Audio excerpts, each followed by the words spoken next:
कभी सोचा है कि एक रंग जिसे हम हर रोज हर जगह देखते हैं, उसके पीछे इतनी गहरी साइंस और कला छुपी हो सकती है।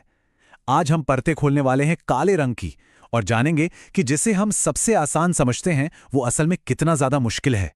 अच्छा, चलिए एक सवाल से शुरू करते हैं। अगर किसी से पूछा जाए कि इंडस्ट्री में बनाने के लिए सबसे सीधा साधा रंग कौन सा है, तो शायद 99% लोगों का जवाब होगा काला। और क्या, सीधी सी बात लगती है ना? लेकिन क्या हो अगर मैं ये कहूं कि सच इसके बिल्कुल उलट है। मटेरियल साइंस की दुनिया में यही काला रंग सबसे मुश्किल और, जैसा कि सोर्स में बताया गया है, सबसे खतरनाक शेड माना जाता है। तो चलिए इस विश्लेषण में जरा गहराई से उतरते हैं और देखते हैं कि आखिर ऐसा है क्यों। तो ये जो धारणा है ना कि काला रंग बनाना तो बच्चों का खेल है, ये मटेरियल साइंस की दुनिया का सबसे बड़ा धोखा है। असलियत में एक परफेक्ट ब्लैक शेड हासिल करना किसी कला से कम नहीं है। और यहां पर दांव बहुत ऊंचे लगे होते हैं। जरा सोचिए, कार्बन की मात्रा थोड़ी से भी ज्यादा हुई तो शेड डेड या बेजान हो जाता है। थोड़ी कम रह गई तो वो ग्रे जैसा दिखने लगता है। और अगर अंडरटोन, जिसके बारे में हम अभी आगे बात करेंगे, वो गलत हो गया तो क्लाइंट पूरे के पूरे बैच को रिजेक्ट कर सकता है। तो आखिर ये गड़बड़ होती कहां है? चलिए एक खराब ब्लैक शेड की एनाटॉमी को समझते हैं और देखते हैं कि आमतौर पर कैसे और क्यों फेल होता है। इंडस्ट्री में ये कुछ सबसे आम परेशानियां हैं। या तो रंग ग्रे दिखता है, या उसमें एक अनचाही भूरी या नीली सी झलक आती है, या फिर वो बस सपाट और बेजान दिखता है जिसमें कोई गहराई या रिचनेस होती ही नहीं।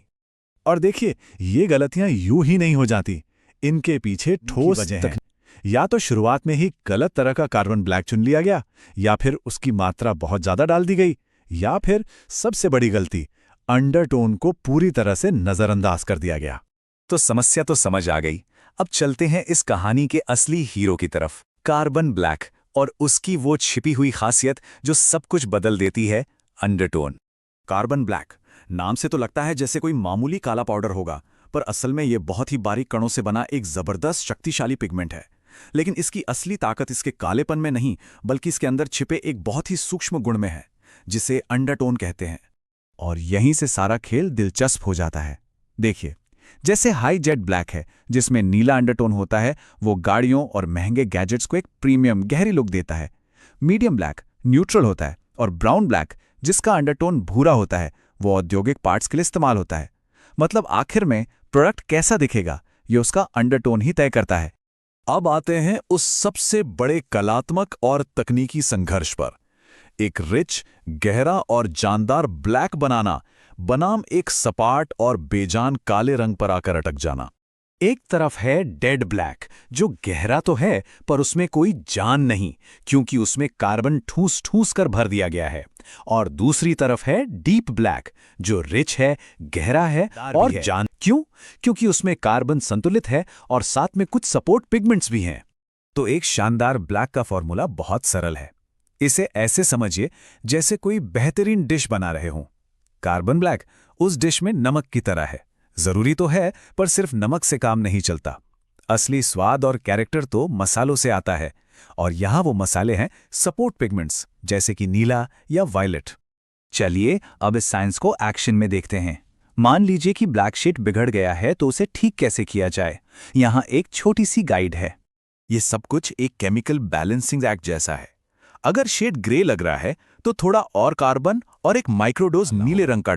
अगर भूरापन है तो नीला या वॉयलेट उसकी काट करेगा, और अगर ज्यादा नीला हो गया तो पीला या लाल उसे न्यूट्रल कर देगा। ये पूरा का पूरा खेल अंडरटोन को कंट्रोल करने का है। और यहां एक प्रो टिप है, कार्बन ब्लैक से जुड़ा कोई भी सुधार हमेशा पीपीएम यानी पार्ट्स पर मिलियन के स्तर पर होता है। इसका मतलब है 10 लाख हिस्सों में से सिर्फ कुछ हिस्से। सोचिए कितनी सटीकता की जरूरत होती है।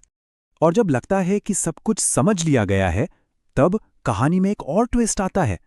वो मटेरियल जिस पर रंग चढ़ाया जा रहा है, यानी पॉलीमर, वो खुद भी रंग की फाइनल लुक को बदल सकता है।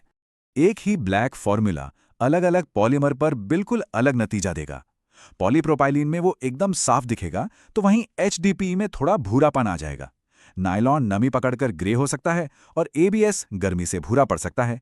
इसलिए एक मास्टर को पॉलीमर का मिजाज भी समझना पड़ता है। तो इस पूरे विश्लेषण का सबसे बड़ा सबक क्या है? परफेक्ट ब्लैक सिर्फ बनाना रंग को गहरा करने का नाम नहीं है। ये उस रंग के अंदर छिपे सूक्ष्म अंडरटोन को साधने की कला और विज्ञान का एक खूबसूरत संगम है। तो अगली बार जब कोई गहरी, रिच, ब्लैक कार या कोई शानदार गैजेट अपनी चमक से ध्यान खींचे, तो एक पल के लिए जरूर सोचिएगा, क्या वो सिर्फ एक रंग है या किसी की उस कला का नतीजा है जिसने अंडरटोन के विज्ञान को साध लिया है। सोचने के लिए एक दिलचस्प बात है, नहीं? डे 9 में आपने सीखा carbon black types, undertone control, depth, dead black, black correction logic, polymer effect. Day 10 bright and neon shade matching, fluorescent pigment, heat and light issue, fading का सॉल्यूशन। ये वीडियो आपको अच्छे लगे तो लाइक करें एंड सब्सक्राइब करें। Thank you.